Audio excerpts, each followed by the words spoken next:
Quickly insert any document into a cell in your workbook. Click the cell into which you want to insert the object. Click the Insert tab. Find the object icon. Click the Create from File tab. Click Browse. Navigate and click your file. Click Insert. Choose how to display your embedded document. If you select Display as Icon, you'll see the icon of the document appear in the cell. Otherwise, the full first page of the document will appear.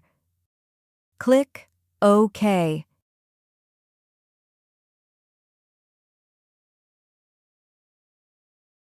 If you found this video helpful, kindly like and subscribe. You may also click and turn on the notification bell so you can be notified from whenever we release new videos.